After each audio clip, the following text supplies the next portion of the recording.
Muy buenos días, apreciados hermanos y hermanas. Damos gracias a Dios por esta semana que el Señor nos ha dado.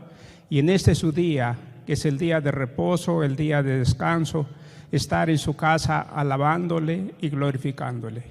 Gracias al Señor. Vamos a orar en este momento pidiendo la dirección de Él, que Él nos guíe. Oremos. Padre Santo, te damos muchas gracias por tu amor y tu misericordia que tienes para con nosotros. En este momento tu pueblo está reunido, Señor, unánime, dándote la gloria y honra a ti por la vida que nos da, Señor. Y oramos en este momento que seas tú alimentándonos con tu palabra de vida y esperanza. Bendice a tu pueblo, Señor.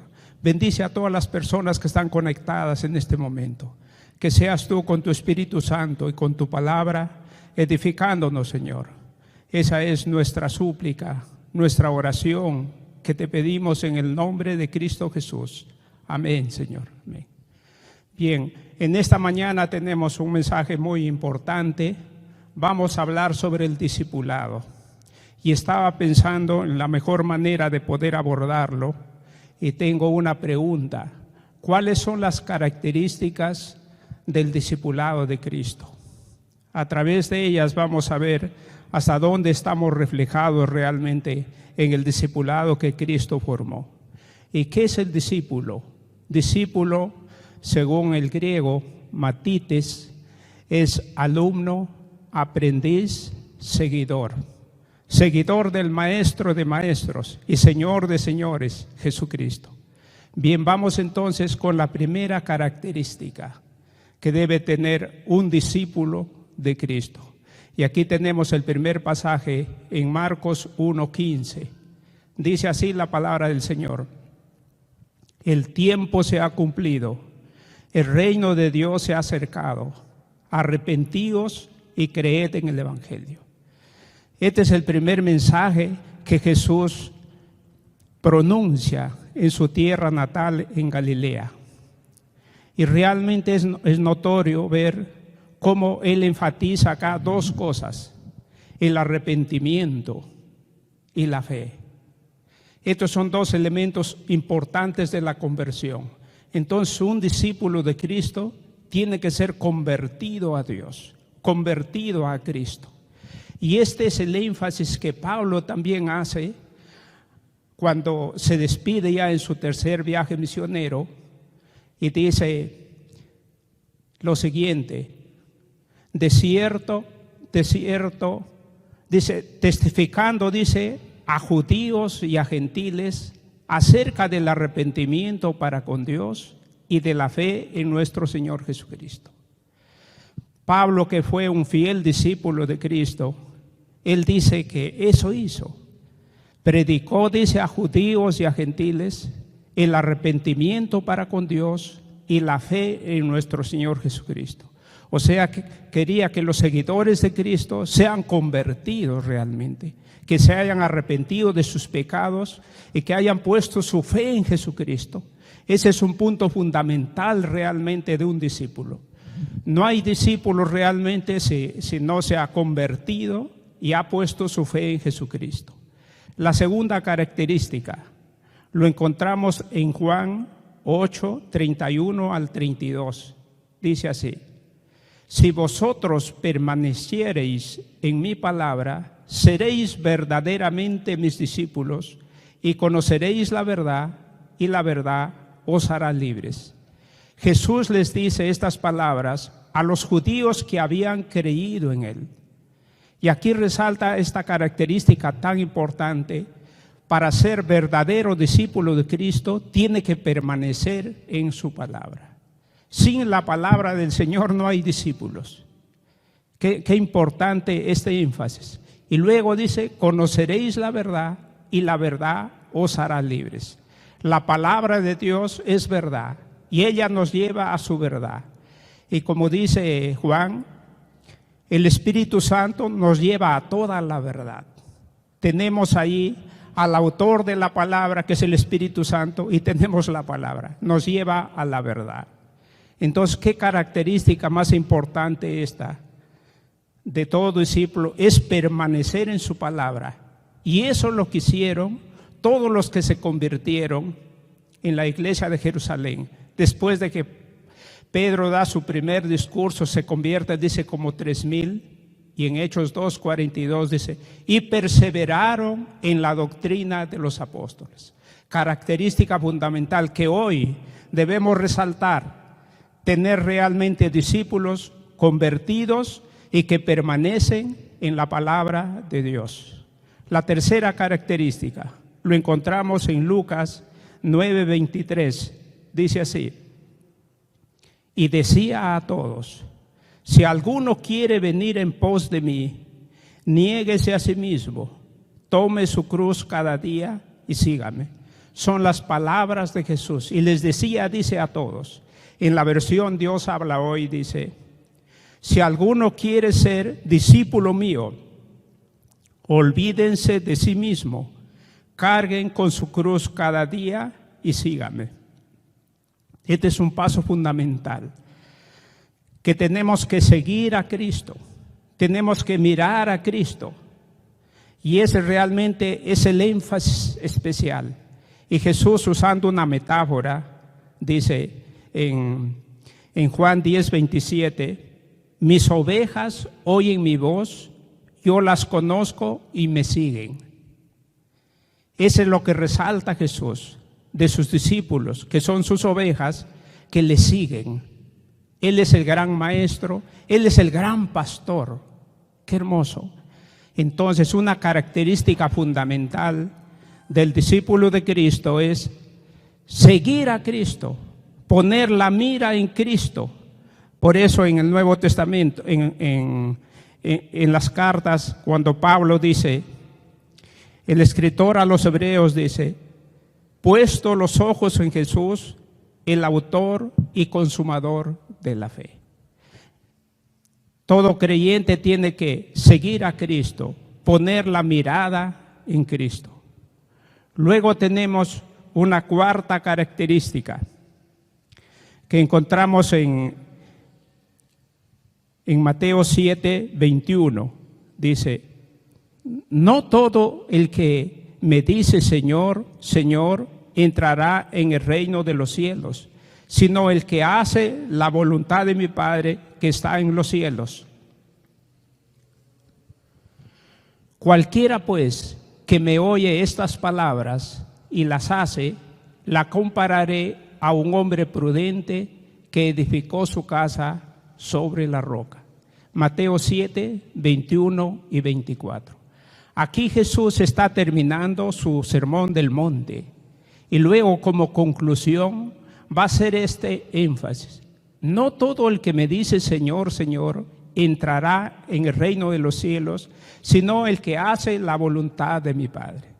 Una característica fundamental de un discípulo de Cristo es hacer la voluntad de Dios.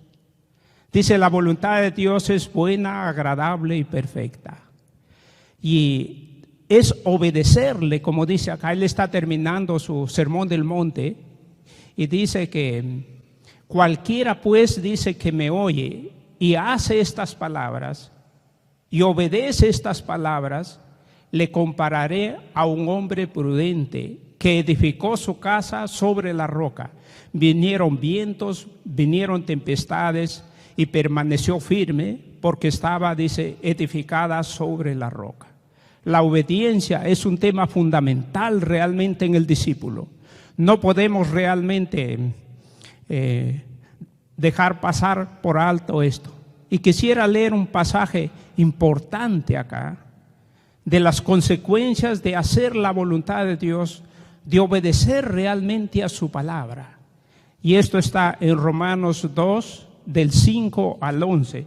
Es un pasaje maravilloso de la palabra del Señor, que dice así, Romanos 2, del 5 al 11, dice, pero por tu dureza y por tu corazón no arrepentido, atesoras para ti mismo ira para el día de la ira y de la revelación del justo juicio de Dios, el cual pagará a cada uno conforme a sus obras, vida eterna a los que perseverando en bien hacer buscan gloria y honra e inmortalidad, pero ira y enojo a los que son contenciosos y no obedecen a la verdad, sino que obedecen a la injusticia, tribulación y angustia sobre todo ser humano que hace lo malo, el judío primeramente y también al griego, pero gloria y honra y paz a todo el que hace lo bueno, al judío primeramente y también al griego, porque no hay acepción de personas para con Dios. Aquí encontramos claramente, haciendo énfasis, cuál es el resultado de aquellos que no se han arrepentido, que no han puesto su fe en Jesucristo. Ira, dice, para el día de la ira y de la revelación del justo juicio de Dios. Pero aquellos que han obedecido, aquellos que han sido obedientes, dice, sino gloria, honra y paz para todos aquellos que han hecho lo bueno.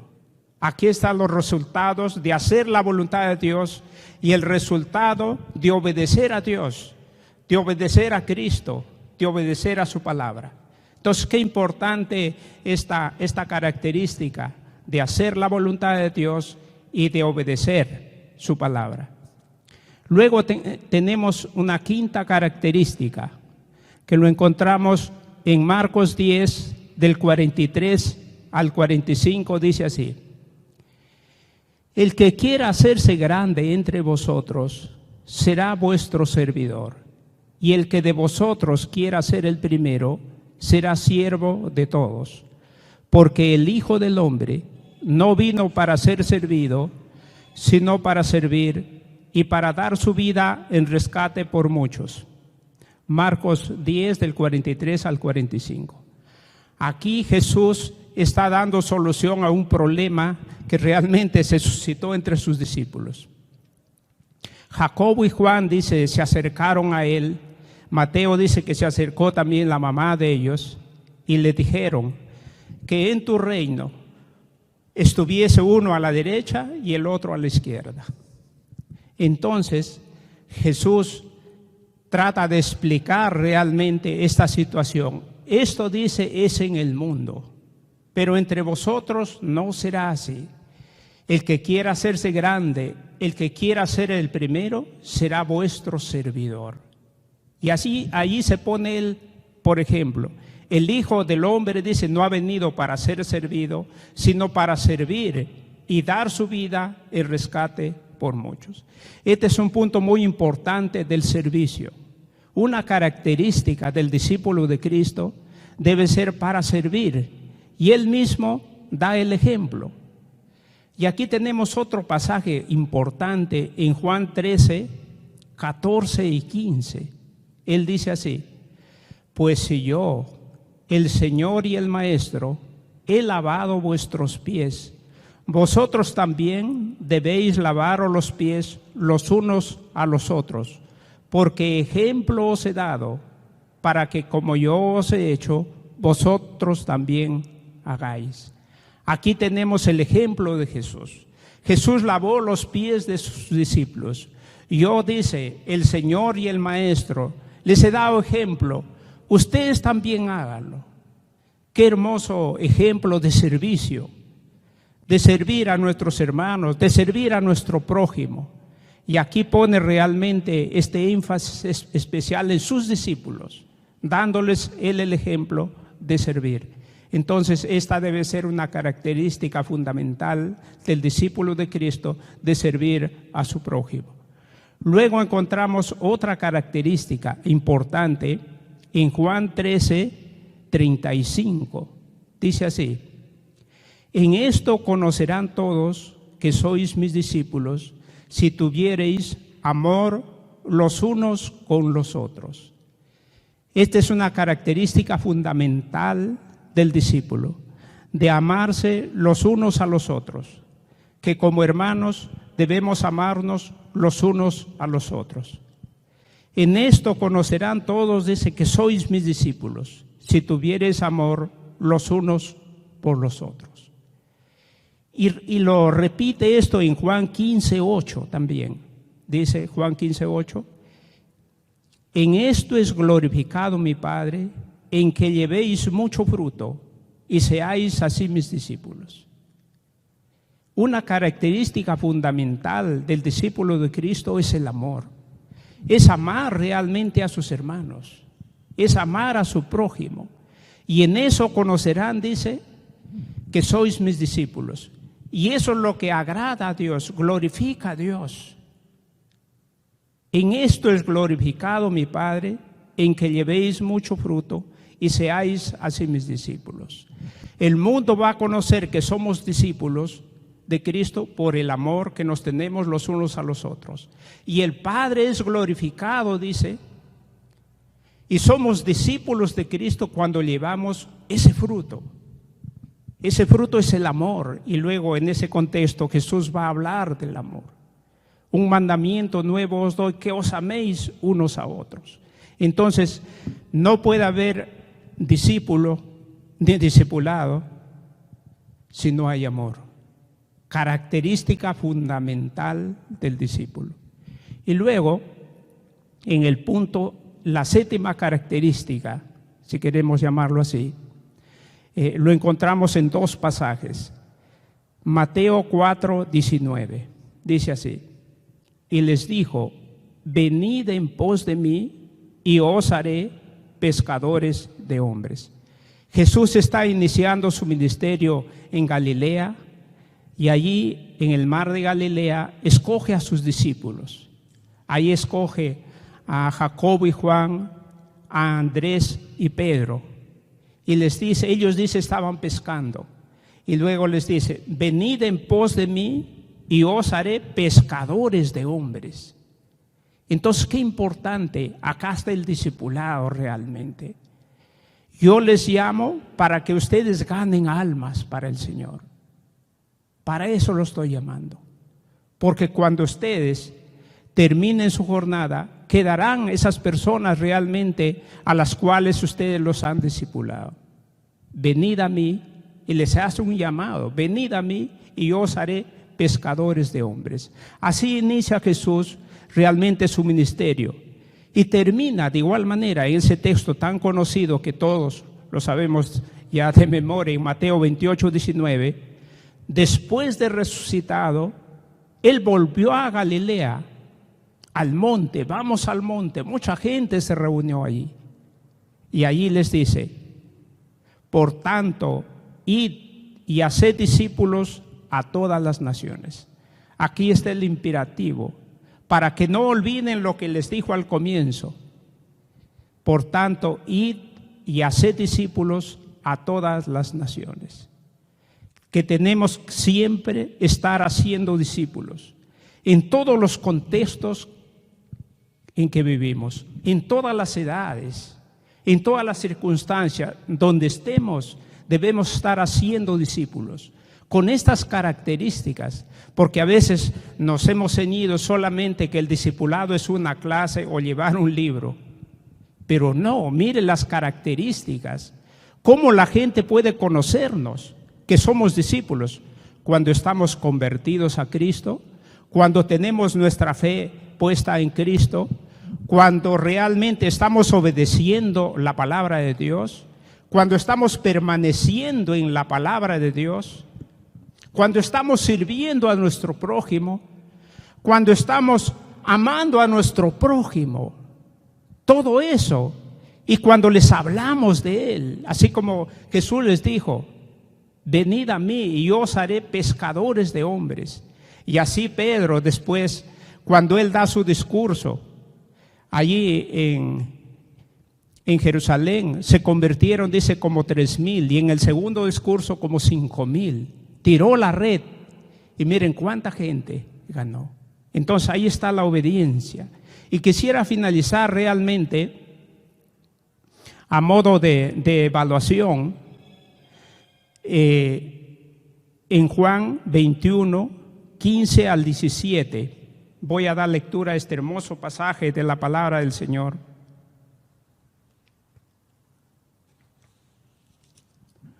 Juan capítulo 21, versículos del 15 al 17, dice así la palabra del Señor.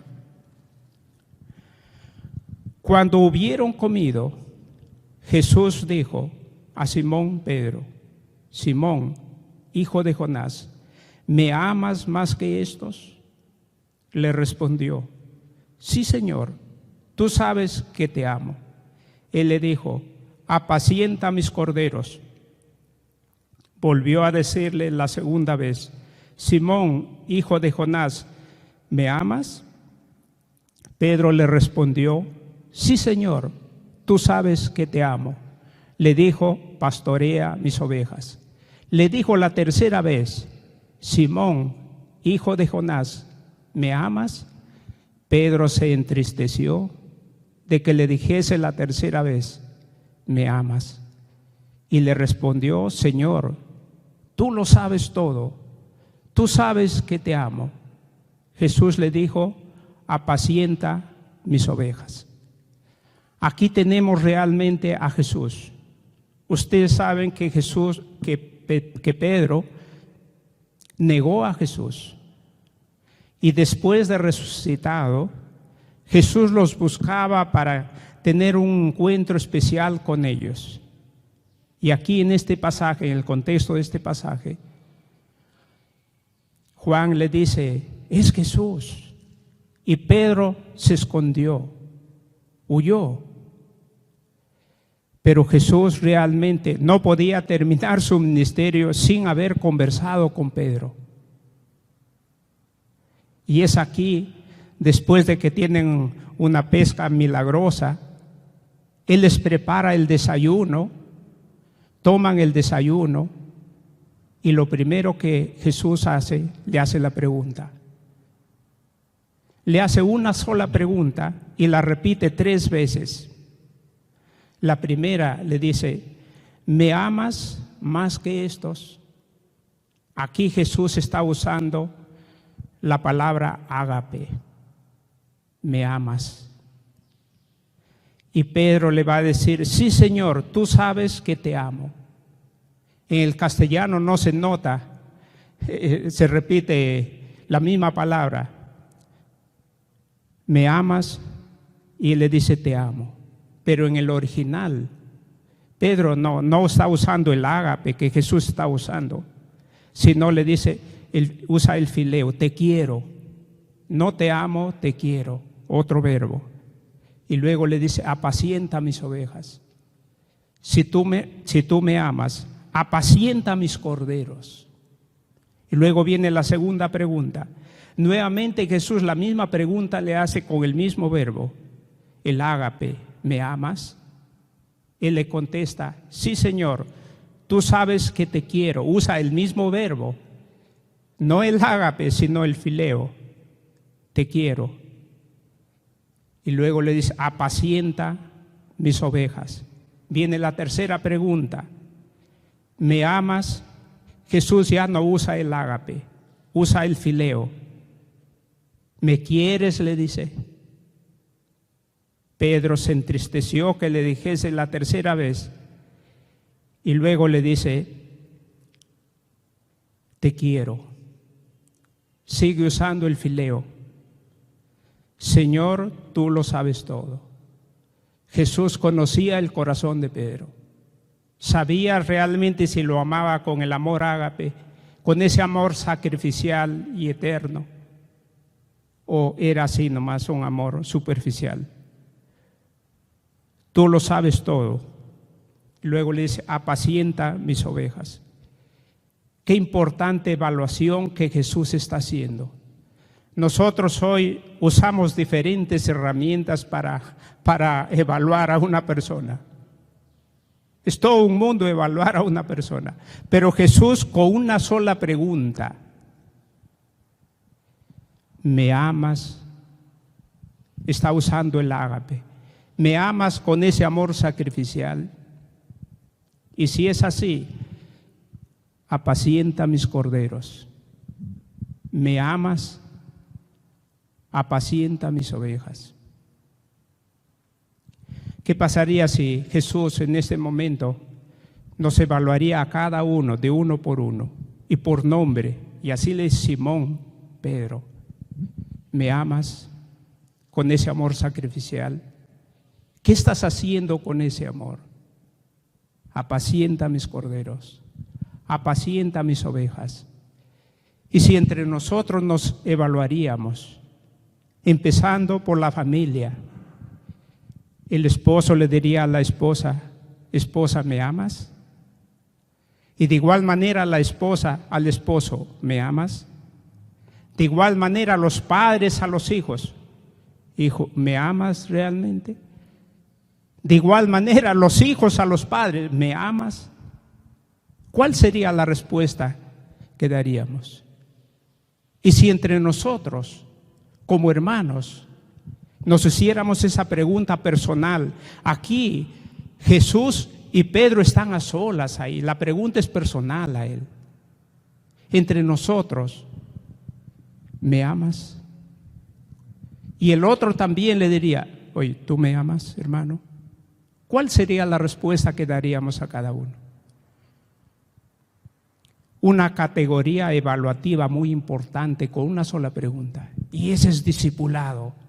Jesús no quería irse, no quería ascender a los cielos sin antes haber solucionado este problema de Pedro. Y esta fue la última entrevista que Jesús tuvo con Pedro, de una forma personal.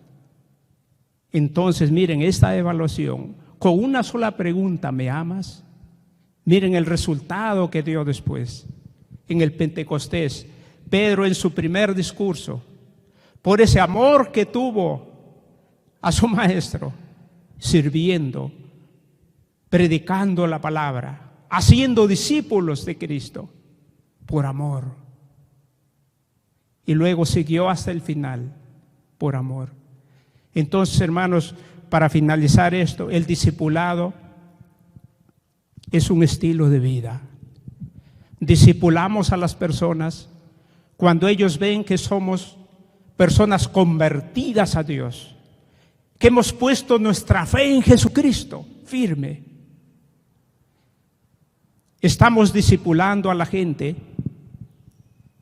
cuando permanecemos en la palabra, cuando las personas ven que somos fieles a la palabra de Dios, que estamos siendo guiados por la palabra de Dios. Estamos discipulando a la gente cuando estamos sirviendo a Dios, cuando estamos sirviendo a nuestro prójimo, cuando estamos amando a nuestro prójimo, cuando amamos a nuestros hermanos. Estamos discipulando, estamos tocando el corazón de la persona. Discipulamos a las personas cuando estamos haciendo la voluntad de Dios, cuando somos obedientes a Él. Así como Pedro dijo: es necesario obedecer a Dios antes que a los hombres. Así estamos discipulando a la gente, y que ven en nosotros que primero obedecemos a Dios, que amamos a nuestros hermanos. Eso va tocando, y esa es la característica que dijo: en esto conocerán que sois mis discípulos, si tuviereis amor los unos por los otros. Así estamos discipulando en el hogar, así estamos discipulando en el trabajo, así estamos discipulando en nuestro centro de estudios y en donde estemos. Así estamos discipulando a toda persona. Y cuando le hablamos, miren qué recurso valioso ya tenemos tras de eso. Cuando le testificamos, pero tras de eso hay una fe, hay un amor, hay un servicio, hay una perseverancia. No son solamente palabras, sino realmente es un mensaje integral. Por eso el discipulado es un estilo de vida. Y todos podemos discipular. Porque no solamente está en hablar con palabras, sino con la vida toda, con esa fe, con ese amor, con ese servicio, con esa perseverancia, con esa fidelidad hasta el final. Por eso los padres se constituyen en discipuladores. Los hijos también se constituyen en discipuladores cuando los padres no son creyentes.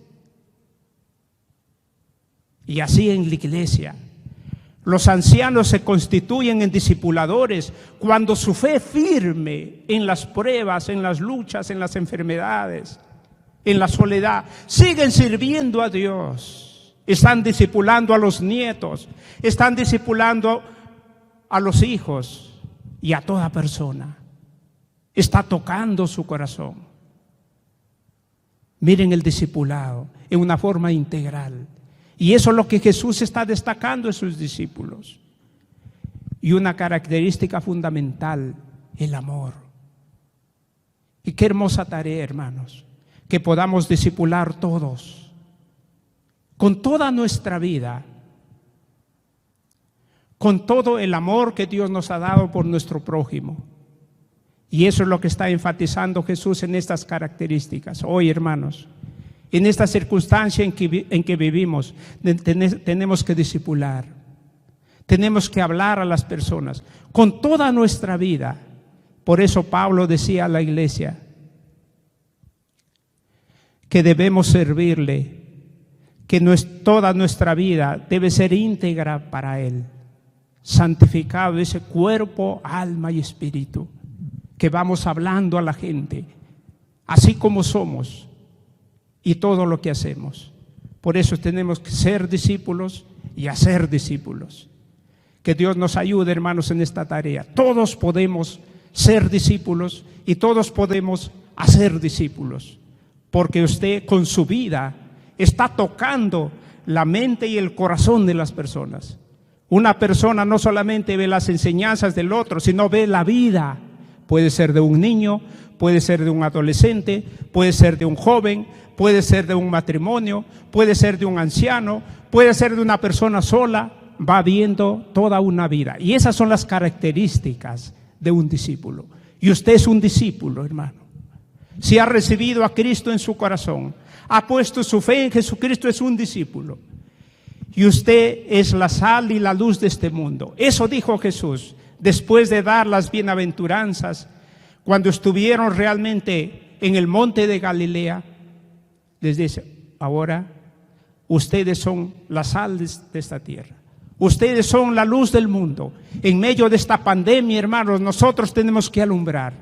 Nosotros somos los discípulos de Cristo. Con esas características que Él ha resaltado, podemos discipular en la familia, en el trabajo, en los estudios, en el lugar donde estemos. Y ahora, usando los medios modernos que tenemos, el internet, en una forma virtual, podemos evangelizar. Vamos a orar, hermanos, que Dios nos ayude en esta hermosa tarea de ser y hacer discípulos de Cristo. Oremos. Padre Santo, gracias te damos. Gracias por Cristo Jesús, nuestro Maestro y Señor. Gracias, Padre, porque tú, oh Dios, tocaste nuestro corazón y nos hemos comprometido con Cristo Jesús. Nos hemos arrepentido ya de todos nuestros pecados y hemos puesto nuestra fe en Jesucristo.